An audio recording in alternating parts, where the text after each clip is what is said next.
La greffière d'audience. Oui, Monsieur le Président. Affaire IT 95-9/1. Prononcé de la sentence. Le Président, je vais demander aux parties de se présenter. Monsieur McCloskey. Bonjour, Monsieur le Président. Je m'appelle Peter McCloskey. Je représente le bureau du procureur. Je suis accompagné aujourd'hui de Gramchi Di Fazio et de Aisling Grady. Janet Stewart également présente. Le Président est pour l'accusé. Maître Bracic. Bonjour, Monsieur le Président. Dejan Bracic et Nicolas Kostic représentent les intérêts de Monsieur Todorovic. Le Président, merci. La Chambre de première instance siège aujourd'hui pour prononcer sa sentence dans l'affaire Le Procureur contre Stevan Todorovic. Monsieur le juge Fassi Firi, qui est un membre de la Chambre de première instance, est absent car il est actuellement souffrant. Cependant, il approuve le jugement que nous allons prononcer. Nous allons d'abord présenter une brève chronologie de l'affaire avant de traiter des questions qui ont été abordées dans le jugement lui-même. L'accusé Stevan Todorovic a initialement fait l'objet d'un acte d'accusation où il figurait avec 5 autres accusés pour des crimes commis dans la municipalité de Bosanski Shamac, en Bosnie-Herzégovine, entre avril 1992 et décembre 1993. En tant que chef de la police de Bosanski Shamac, Stevan Todorovic devait répondre de 10 chefs de crimes contre l'humanité, et notamment de persécution, expulsion, meurtre et actes inhumains, de 9 chefs d'infractions graves aux conventions de Genève, et de 8 chefs de violation des lois ou coutumes de la guerre. En novembre 2000, près de 2 ans après la comparution initiale de l'accusé, la Chambre de première instance a reçu une requête conjointe l'informant d'un accord conclu entre l'accusé et le procureur, accord au terme duquel Stevan Todorovic plaiderait coupable du chef 1 de l'acte d'accusation et le procureur retirerait tous les autres chefs d'accusation à son encontre. Le 13 décembre 2000,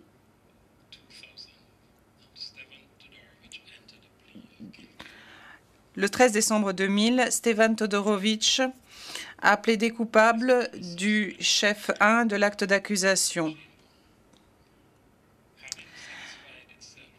Il a ultérieurement confirmé son plaidoyer devant la Chambre de première instance pleinement constituée. Convaincu que les conditions énoncées à l'article 62 bis du règlement de procédure et de preuve relative au plaidoyer de culpabilité avaient été respectées, la Chambre de première instance a prononcé une déclaration de culpabilité contre Stevan Todorovic. La procédure contre Todorovic a alors été officiellement disjointe de celle concernant les autres accusés. Le 4 mai 2001, lors de l'audience consacrée à la détermination de la peine, la Chambre de première instance a admis certaines déclarations de témoins soumises par la défense, ainsi que 2 rapports d'experts sur l'état médical et psychologique de Stevan Todorovic. La défense a été autorisée à citer 2 témoins à la barre, ainsi que l'un des experts médicaux, le Dr Lecic Toszewski. Avant que la défense ne prononce sa plaidoirie, Stevan Todorovic a lui-même fait une déclaration à la Chambre. Conformément à la pratique qui est celle du tribunal, nous allons, dans le cadre de l'audience de ce jour, résumer brièvement les conclusions de la Chambre de première instance en l'espèce. Nous soulignons qu'il s'agit d'un résumé qui ne tient pas lieu de jugement.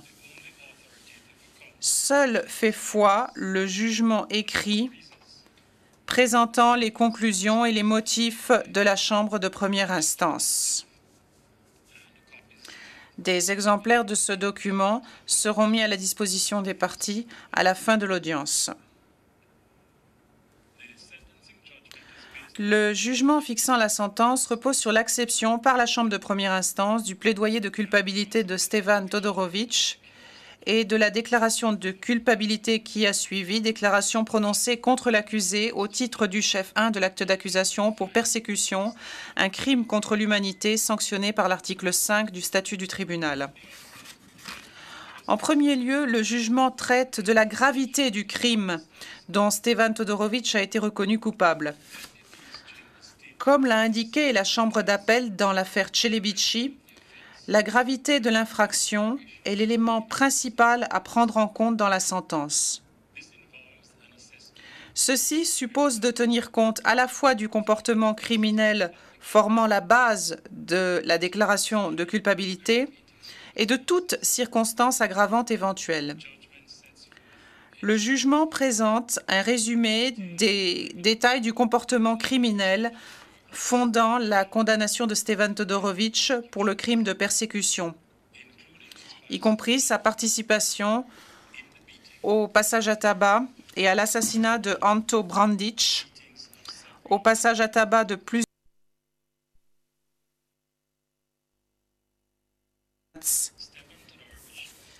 Stevan Todorovic a également avoué avoir participé à la détention illégale, au traitement cruel et inhumain et à l'expulsion et au transfert forcé de musulmans et de Croates de Bosnie, ainsi que d'autres civils non serbes dans la municipalité de Bosanski Shamac. Pour évaluer la gravité globale de l'infraction, la Chambre a considéré comme circonstance aggravante le poste de supérieur hiérarchique occupé par l'accusé en tant que chef de la police de Bosanski Shamac, ainsi que la cruauté dont il a fait preuve lors de la perpétration de plusieurs des infractions pour lesquelles il a été reconnu coupable. Vu ce qui précède, la Chambre de première instance conclut à la très grande gravité du crime commis par Stevan Todorovic. La Chambre a ensuite étudié les circonstances atténuantes éventuelles et estimé qu'il existait 4 facteurs à prendre en compte dans le cadre d'une atténuation éventuelle de la peine. Il s'agit du plaidoyer de culpabilité de l'accusé, du sérieux et de l'étendue de sa coopération avec le procureur, des remords qu'il a exprimés pour ses crimes et de la question de l'atténuation alléguée de ses capacités mentales. La Chambre observe que Todorovic n'est que le 3e accusé à avoir été condamné devant ce tribunal qui a plaidé coupable. La Chambre reconnaît l'économie de temps et de ressources que représente pour le tribunal un plaidoyer de culpabilité, en particulier quand il se produit au début de la procédure ou tout au moins avant l'ouverture du procès. La Chambre estime qu'un plaidoyer de culpabilité devrait en principe entraîner une réduction de la peine qui aurait autrement été prononcée contre l'accusé. La Chambre observe que le procès de Stevan Todorovic ne s'était pas encore ouvert lorsqu'il a décidé de plaider coupable. Elle reconnaît la contribution considérable du plaidoyer de culpabilité de Stevan Todorovic à l'efficacité du travail du tribunal international et à sa quête de la vérité. La Chambre considère qu'il s'agit là d'un facteur à prendre en compte dans la fixation de sa peine.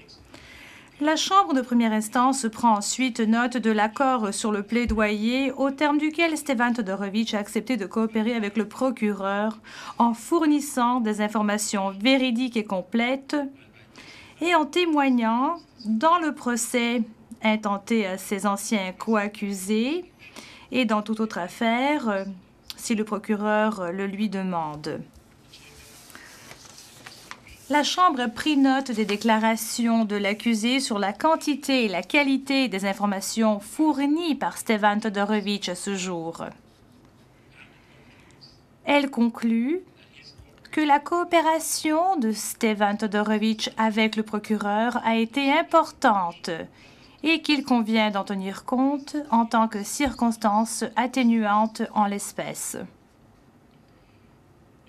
Il est établi qu'avant d'accepter le remords comme circonstance atténuante lors de la fixation de la peine, la Chambre de première instance doit être convaincue de la sincérité des sentiments exprimés. À cet égard, la Chambre rappelle la déclaration de Stevan Todorovitch lors de l'audience consacrée à la fixation de sa peine, dans laquelle il exprimait son repentir et ses remords pour ses crimes, ainsi que sa volonté de contribuer au processus de réconciliation en Bosnie-Herzégovine. La Chambre traite ces remords comme une circonstance atténuante pour fixer sa peine. S'agissant de la question de savoir si la responsabilité atténuée alléguée par l'accusé peut être considérée comme une circonstance atténuante au moment de fixer sa peine, la Chambre conclut qu'aucun des deux rapports d'experts relatifs à l'état médical et psychologique de Stevan Todorovitch n'indique que son état, au moment des crimes commis, était de nature à justifier une réduction de sa peine. Comme l'y oblige le règlement de procédure et de preuve, la Chambre a tenu compte de la grille générale des peines d'emprisonnement telle qu'appliquée par les tribunaux de l'ex-Yougoslavie. Elle conclut que le code pénal de la RSFY, donc de l'ancienne République yougoslave, il est prévu qu'une peine de 5 à 20 ans d'emprisonnement pour le crime dont Todorovitch a été reconnu coupable. La Chambre estime que si elle doit étudier la pratique des tribunaux dans l'ex-Yougoslavie, elle n'est pas pour autant liée par cette pratique au moment de prononcer une peine. Dans la dernière partie du jugement, la Chambre étudie l'importance relative à accorder à chacun des facteurs mentionnés plus haut pour la fixation de la peine. En premier lieu, elle remarque que la défense a enjoint à la Chambre de comparer la présente affaire à l'affaire Erdemovic, au terme de laquelle l'accusé a été condamné à une peine de 5 ans d'emprisonnement après avoir été reconnu coupable d'un chef de meurtre en tant que violation des lois ou coutumes de la guerre. Cependant, la Chambre estime que le cas présent est très différent. En effet, dans Erdemovic, la Chambre de première instance a considéré la contrainte comme une circonstance atténuante, un élément qui est absent en l'espèce dans l'affaire qui nous occupe. Pour cette raison, la Chambre considère que l'affaire Erdemovic ne saurait être utilisée comme référence pour déterminer la peine de Todorovitch. La Chambre souligne à nouveau la très grande gravité du crime de Stevan Todorovitch. Elle rappelle en particulier que le crime de persécution est le seul crime contre l'humanité qui requiert que son auteur ait été animé d'une intention discriminatoire.